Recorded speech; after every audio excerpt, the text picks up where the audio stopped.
اسهل حاجه في الكوره تبيع احساس، تخلي جمهور الفريق يحس انه بقى مرعب وبيعمل موسم اعجازي. حتى لو بتركيز بسيط مع الارقام هتلاقيها بتقول لك كلام غير ده.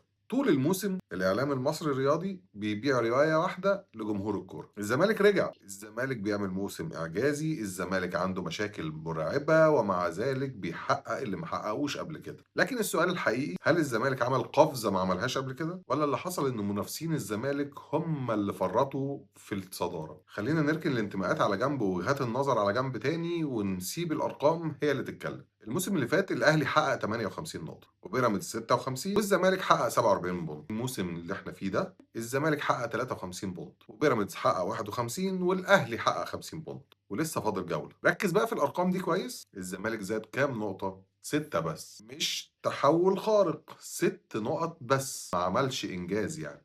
في نفس الوقت الاهلي خسر 8 نقط وبيراميدز خسر 5. يعني الصوره اللي الاعلام بيبيعها لنا بان الزمالك طلع السما دي صوره خاطئه. الصوره الحقيقيه ان الاهلي وبيراميدز نزلوا ووقفوا جنب الزمالك، فبان انه بيعمل موسم اعجازي.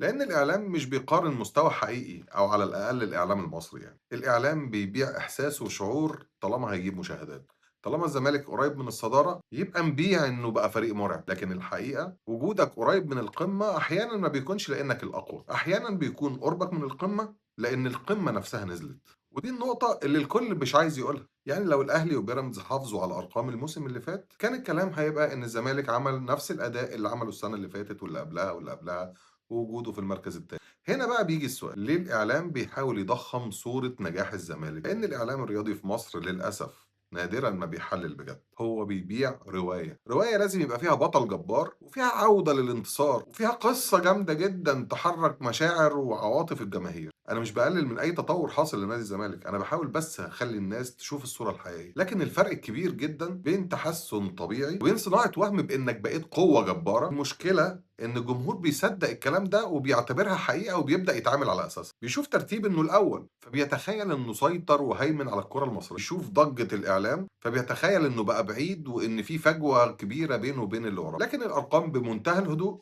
بتبين الفرق الحقيقي. الفرق الحقيقي اصغر بكتير من اللي بيتباع للجمهور، وده اكبر درس في الموسم كله. مش كل اللي بيقوله اعلام نقدر نصدقه. الضجة مش معناها تطور، ومش كل حد قرب من القمة معناه انه بقى الافضل. احيانا كل اللي حصل ان البطل فقد تركيزه.